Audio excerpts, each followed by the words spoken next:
Assalamualaikum warahmatullahi wabarakatuh. Halo sahabat SBC, dimanapun Anda berada. Alhamdulillah kita ketemu di SBC TV Channel ya. Jangan lupa untuk subscribe, like, dan komen, juga share agar kita tetap bisa menyampaikan inspirasi kebaikan ya. Kebetulan kali ini kita akan ngobrol bareng nih ya dengan pengusaha asal Bali. Wah, Masya Allah, di awal kita udah akan jalan-jalan ke Bali nih ya. Jadi kali ini kita akan kedatangan tamu dari teman di OYC 5 ya. Kebetulan OYC 5 ini kan programnya baru saja selesai, 1 year coaching batch 5. Nah, di sini kita akan ketemu dengan Pak Rudi, Masya Allah. Assalamualaikum Pak Rudi. Waalaikumsalam Mbak Arini. Apa kabar Pak? Baik, Alhamdulillah. Nih kalau dilihat nih ya bisnisnya Masya Allah. Nih makanya nih apa ya, penasaran nih, kepo banget nih Pak, pengen tahu gitu sebenarnya nih ya. Kita kulik-kulik ya di sini ya. Nanti kita minta bocoran nih, kira-kira apa sih kiat suksesnya nih dari bisnisnya Pak Rudi gitu ya. Tapi sebelumnya kita akan tanya dulu nih, Pak Rudi tuh sebenarnya kenal dan tahu OYC 5 itu dari mana sih Pak? Ya. Atau ini perkenalan dulu. Nah, lupa kan? Saking keponya nih sampai lupa nih perkenalan dulu. Ya. Perkenalkan, nama saya Rudi. Asli saya sih sebenarnya dari Solo, Jawa Tengah. Istri saya dari Malang. Saya punya 2 anak. Bisnis saya di Bali di bidang fashion, khusus untuk ekspor ke sekitar mungkin 200 negara. Masya Allah, kira-kira seperti itu biasa. Mbak Arini. Umur udah lumayan nih, udah 51 tahun. Wah, Masya Allah, tapi masih eksis berkarya, luar biasa ya, panutan nih. Oke. Masya Allah. Nah, bisnisnya itu fashion PT Asia. Kita namanya PT Asia Garment Internasional. Dan kita memakai nama tersebut karena kita skopnya secara global, kita tidak mau menyebut Indonesia, Bali, tapi lebih luas lagi. Jadi orang akan berpikir semacam Europe, Afrika. Nah, kita akan menyebutnya sebagai Asian culture gitu ya. Jadi lebih ke Asian, sehingga kita kasih nama PT Asia Garment Internasional karena skopnya fokusnya di internasional, tetapi basicnya mengambil local touch, jadi local culture, local craft, dan memaksimalkan hasil karya lokal. Masya Allah, iya. Jadi produknya itu salah satunya adalah berupa sarung Bali ya Pak ya? Kita produk utama itu fashion, dalam artian satu itu berupa baju pantai, baju yang untuk summer ya. Orang kalau bepergian ke liburan ya, khususnya di daerah panas, itu tentu pakai baju dress, baju celana, top, blus, kira-kira seperti itu. Dan yang khususnya kalau ke pantai, pasti dia memerlukan kain pantai untuk lay down, untuk santai-santai di pantai, untuk di kebun, dan beberapa dipakai untuk taplak, kira-kira seperti itu. Jadi ada 2, ada baju dan kain pantai. Oh, Masya Allah. Nah, tuh Pak, kalau dilihat dari bisnisnya ini kan ya, terus lalu gimana sih ceritanya kok bisa sampai nyemplung nih ke OYC 5 ini, gimana Pak? Suatu hari saya ada teman namanya Pak Ismail, itu sahabat baik saya. Dia punya bisnis Bali Honey. Kita selalu sebagai bisnismen itu, kita setiap hari selalu sharing ya. Kita berpositif, punya teman, kontak sana, kontak sini, dan sebagainya. Dan di dalam kontak itu kalau ada hal kebaikan itu selalu disampaikan di dalam grup. Jadi saling berkabar lah. Kalau ada pameran kita dikasih info, kalau ada pengajian dikasih info, kalau ada apapun info yang positif selalu dikasih info. Nah, salah satu info yang waktu itu positif itu saya dikasih tahu, bahasanya simple, hey bro gitu ya, ada ngopi pagi nih gitu kan. Ngopi pagi, saya pikir awalnya itu ngopi jalan-jalan gitu kan. Tapi ternyata ngopi pagi, kemudian di share, saya baca, oh ini kok pengajian ini. Tapi saya lihatnya pengajian itu, saya menangkap agak sedikit bukan curiga negatif ya, curiga positif. Ini bagus kayaknya nih pengajian, tapi kok model undangannya itu kayak profesional bisnis gitu ya. Jadi saya tertarik. Oh ya deh, oke saya Join gitu ya, besok pagi saya dengerin deh gitu kan. Ya udah, di acara ngopi pagi itu yang diasuh oleh Coach Ridwan Abadi, dan saya waktu itu enggak tahu siapa Coach Ridwan Abadi, tapi dari apa yang beliau sampaikan itu saya menangkapnya gini, ini pengajian tapi kok kayaknya nyambungnya ke bisnis ini. Kayaknya ini si Coach Ridwan ini kok kayak ngerti banget nih, maksudnya dari cara ngomongnya itu kan kita udah sering seminar ya, udah nangkep ini kok pinter nih, kayak ngerti banget lah gitu ya, sehingga saya tertarik ini pasti ada yang bagus nih, sehingga waktu itu saya dengerin sampai selesai. Kemudian di tengah acara itu disampaikan ada program-program bisnis coaching apa, nah itu yang membuat saya lebih tertarik untuk masuk ke dalam. Awalnya sesimpel itu aja sebenarnya. Ya. Gitu, Masya Allah. Jadi dapat ini ya hidayahnya lewat ngopi pagi ini ya Pak Rudi ya. Masya Allah. Nah, terus akhirnya memutuskan untuk ikut OYC, dan setelah ikut OYC nih Pak, itu apa yang Pak Rudi rasakan gitu terutama? OYC saya melihatnya begini, satu ketika saya bergabung dengan OYC itu banyak begini ya, banyak saya melihatnya startup ya, bisnis pemula, dan itu saya mengingatkan saya mungkin udah 10 tahun yang lalu gitu ya. Nah, tapi saya meyakininya begini, bahwa setiap orang itu pasti punya kelebihan, terlepas itu mau besar, mau sedang, mau kecil bisnisnya, mau orangnya baik, buruk atau apa. Saya melihatnya pasti ada kebaikan, ada keunggulan dari seseorang itu. Dan tadi yang pertama tadi saya jatuh hati tanda kutip ya dengan Coach Ridwan tadi, bahwa apa yang dia sampaikan di kopi pagi ini kok ini mesti ini orang pinter nih, orang yang berilmu, ngerti gitu ya, bisnis dan kelihatan kalau profesional, sehingga saya pengen masuk itu. Nah, kalau tadi Mbak Arini pertanyaannya itu apa pengaruhnya begitu ya? Apa yang dirasakan? Apa yang dirasakan? Jadi begini, saya mempunyai banyak teman. Jadi setelah itu saya join di SBC, ada anggotanya sekitar 250 kalau nggak salah di awal yang ikut, dan itu saya melihat berbagai macam bisnis fashion, food, craft, macam-macam. Nah, itu saya sangat tertarik di situ. Satu hal yang saya lakukan adalah saya banyak ngobrol hampir dengan semua. Saya dengerin, saya diem gitu, saya nggak terlalu ini ya. Saya diem, oh itu bisnisnya apa, dengerin, saya ambil positifnya, kenapa dia bisa sukses, kenapa dia gagal, saya pelajari gitu ya. Yang dalam artian mungkin itu bisa saya terapkan di bisnis. Dan kalau saya mencari grup seperti itu sulit. Sehingga SBC itu merupakan salah satu wadah, kita datang ke satu tempat, dapat semua gambaran. Mau cari teman seperti apa banyak. Ya pasti ada yang gagal, ada yang sukses. Nah, kita ambil positifnya, bagaimana itu diterapkan ke bisnis kita. Ada 3 di SBC ya, itu ada kepribadian, ada grow leadership, ada grow bisnis, dan ada grow spiritual. Nah, saya banyak belajar di sana ya. Tentu kalau saya sebagai bisnismen kadang-kadang mohon maaf ya, sedikit sibuk lah ya. Sehingga kadang-kadang tentang spiritual itu kadang-kadang ya, kalau muslim ya sholat pastilah ya. Tapi hal-hal yang lain ternyata banyak yang teman-teman itu lakukan. Ada social planner, ada pengajian, ada apa, bagaimana menyejahterakan karyawan, masyarakat. Nah, itu saya banyak belajar sekali dari teman-teman. Dan selain tentu ilmu daripada apa yang disampaikan Coach Ridwan itu luar biasa. Ya, walaupun secara umum. Jadi saya dapat banyak ilmu dari Coach Ridwan tentang bisnis, marketing, manajemen, human resource, accounting. Terus belajar dari teman-teman tadi bagaimana mereka membangun bisnis.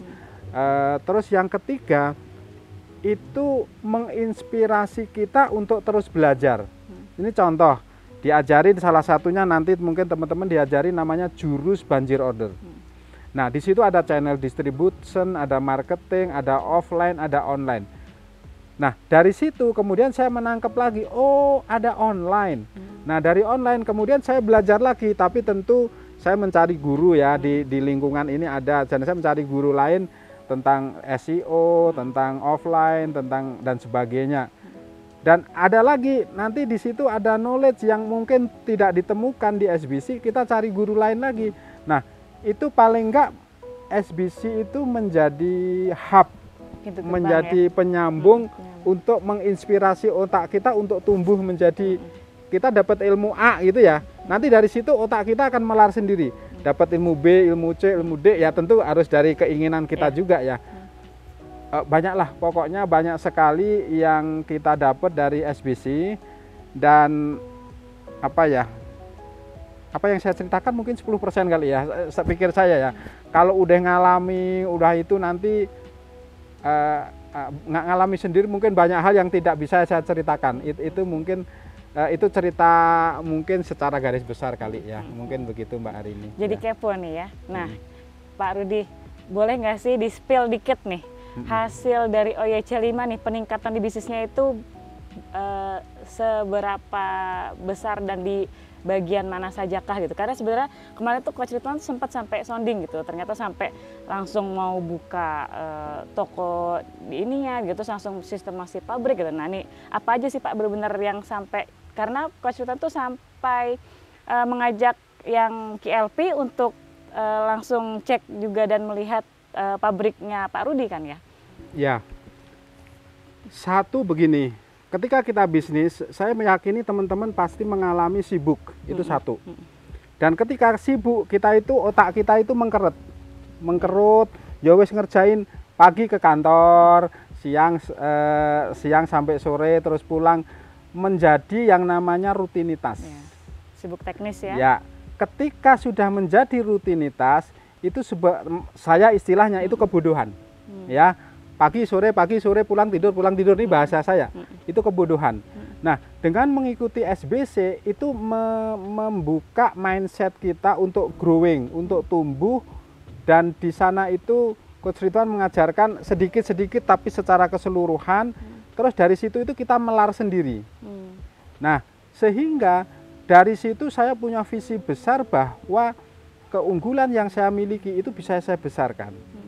Beberapa yang tadi Mbak Arini tanyakan apa yang sudah saya lakukan, itu basicnya karena dari situ melar, menginspirasi, dengan ikut SBC itu menginspirasi saya untuk tumbuh menjadi lebih besar, dan saya bisa mengevaluasi diri saya sendiri, apa nih kekurangan saya, apa nih kekuatan saya, apa nih potensi yang bisa dikembangkan. Nah, kalau dari sisi spiritual waktu itu ya saya bukan lulusan pondok ya, mohon maaf mungkin tidak begitu itu ya.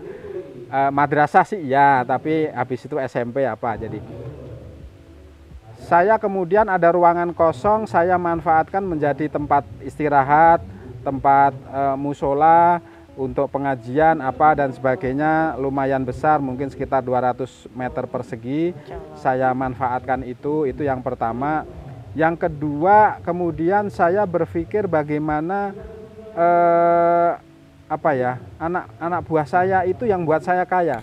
Jadi tidak lagi bervisi bagaimana bos kaya tapi mohon maaf rakyatnya enggak gitu. Sehingga saya lebih lagi, sebelumnya sudah saya lakukan, tapi menjadi inspirasi untuk bagaimana kita mensejahterakan, ada sejahtera keuangannya, senang hatinya, nyaman bekerja, itu lebih menggugah saya untuk mensejahterakan karyawan. Yang ketiga, kemampuan saya itu ternyata ada kelebihan yang saya nggak eksplor.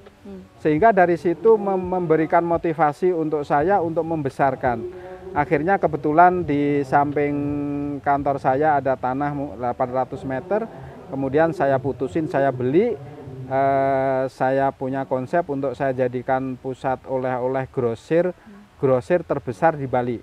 Kalau yang retail ada yang lebih besar, tapi kalau grosir yang terbesar di fokus di kain pantai apa mungkin nanti akan saya yang terbesar sebagai grosir kain pantai terbesar di Bali.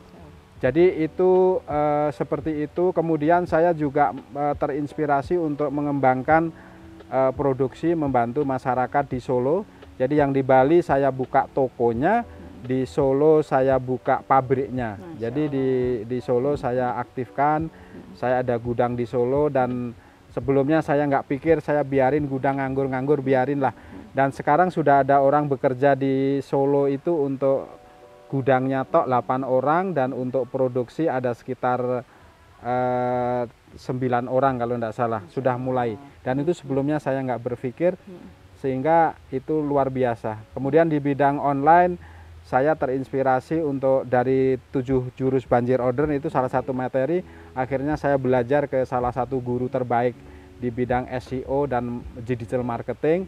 Saya belajar lagi, kemudian saya juga belajar tentang manajemen ke guru yang lain, yang artinya melar otak kita dan harus tumbuh. Jadi tambah teman, tambah guru, tambah sahabat, tambah jaringan, banyak perubahan-perubahan yang kita lakukan. Kemudian di bidang human resource, saya rekrut orang, saya kasih motivasi staff untuk tumbuh, dan lebih banyak saya membangun mindset. Jadi bagaimana mindset anak buah saya itu tumbuh. Kalau sebelumnya dia lo kerja deh jam 8 sampai jam 5 udah selesai. Tapi setelah itu saya bangun mindset dia agar supaya kalau ini perusahaan tumbuh, kamu juga ikut tumbuh, gitu loh. Bukan untuk saya toh ya. Nah, jadi akhirnya anak buah saya ikut tumbuh, dan mereka motivasinya itu meningkat karena dia bekerja bukan untuk saya, tapi untuk mereka juga kalau ada pertumbuhan. Jadi ya mungkin itu beberapa hal kecil yang bisa saya lakukan. Ada program-program lain yang udah terinstall di otak saya, tapi belum bisa saya lakukan karena keterbatasan waktu, tenaga. Jadi mungkin itu hal kecil yang saya lakukan ya Mbak Arini. Itu menurut beliau masih hal kecil gitu. Padahal menurut kita itu sudah apa ya? Itu udah keluar dari mental block sebenarnya ya Pak Rudi, kalau dilihat ya. Jadi kayak ngebongkar dan menembus mental block itu sendiri. Kayak tadi Pak Rudi bilang gudang Solo tadinya diem aja, didiemin, dibiarin kayak gitu. Ternyata bisa untuk malah memberdayakan masyarakat sekitar, bikin ini, dan jadi nambah lagi sekarang kan ya untuk income source-nya gitu. Wah, Masya Allah, luar biasa. Nah Pak Rudi, untuk kira-kira pesan-kesan apa sih yang mau diberikan nih ke teman-teman SBC TV Channel nih Pak, yang kira-kira masih stuck bisnisnya, terus yang kira-kira masih punya mental block gitu Pak, tuh sebenarnya apa sih hal yang harus dilakukan gitu Pak? Oke, sebelum masuk ke saran ya, tadi Mbak Arini bilang mental block, saya mau nambah sedikit tentang mental block. Sebelumnya saya sudah enak, bisnis itu udah enak. Mohon maaf, enaknya itu begini. Saya pernah liburan ke Amerika, kebetulan nganter anak saya sekaligus liburan, itu hampir 2 bulan. Ya, saya sama istri sama 2 anak saya ke sana 2 bulan, dan itu bisnis jalan-jalan aja udah. Bisnis jalan, owner jalan-jalan ya, luar biasa. Nggak ada masalah gitu loh. Maksud saya mau katakannya seperti ini. Sebenarnya kalaupun masalah udah jalan lah, ngapain saya ngembangin lagi, udah cukup lah gitu lah. Kalau orang bilang ya untuk anak sekolah gitu kan, udah cukup lah, untuk makan cukup. Tapi ternyata salah satu poin daripada ikut SBC itu menginspirasi saya, ternyata kita itu tidak semestinya berpikir untuk diri kita sendiri tok, gitu loh. Bagaimana kita bermanfaat untuk diri sendiri, ya kita menikmati, tapi bagaimana karyawan juga enjoy, bagaimana masyarakat juga enjoy sekitarnya, semampu kita. Ya kalau kita bisa lebih, alhamdulillah. Tapi mindsetnya seperti itu, ya. Mental block yang pertama itu. Yang kedua adalah sebelumnya saya hanya jualan grosir. Jualan grosir udah enak lah. Order 10.000, 20.000, 100.000, 50.000. Merem lah ya Pak ya. Ya, tapi ternyata ada jalur lagi yang tadi di distribution channel, ada namanya jalur retail. Nah, sekarang ini yang saya lagi buat dan sudah jalan, dan saya membuat website, kemudian meregister di marketplace internasional seperti Amazon, Etsy, terus di Go Forward Business, Alibaba dan sebagainya. Tapi khusus yang retail saya fokus di Etsy, sama Shopify. Ya, dan itu sudah jalan, sudah jualan, alhamdulillah sudah dapat duit. Dan itu sebelumnya saya nggak mikir sama sekali, udah cukup deh. Dan sekarang jadi tumbuh secara sales, tumbuh secara pribadi, kira-kira seperti itu, dan banyak lainnya lah pertumbuhan di bidang mindset ya. Terus kalau tadi Mbak Arini nanya tentang bagaimana apa tadi ya pesannya atau yang bisa disampaikan untuk teman-teman yang lagi dalam kondisi sulit atau juga punya mental block gitu, supaya bisa apa sih yang harus dilakukan gitu Pak, kan ceritanya nih bisnis nih mentok nih gitu. Terus kira-kira apa sih yang harusnya kita lakukan gitu? Satu di OYC, mohon maaf, di apa ini, SBC. di SBC itu ada namanya program TAP. Itu bagi bisnis yang kecil, yang mohon maaf nih mungkin yang bangkrut, yang mengalami masalah keuangan. Nah, itu di sana diajari bagaimana menyelesaikan masalah keuangan. Paling enggak nih ya, bukan dibantu duit, bukan ya, tapi lebih bagaimana setting mindsetnya itu menang dulu, menjadi pemenang. Itu satu yang saya lihat. Yang kedua ada namanya KPB, kelompok pendampingan bisnis. Itu dari kita ini yang sudah diajarin 1 tahun, itu ada mereka di seluruh Indonesia itu mendampingin 5-10 orang bebas bisnis, dan itu gratis semua. Gratis. Kita lillahi ta'ala bismillah ikhlas. Ya gratis, nanya barangkali 24 jam, nomor telepon saya siap. Ya.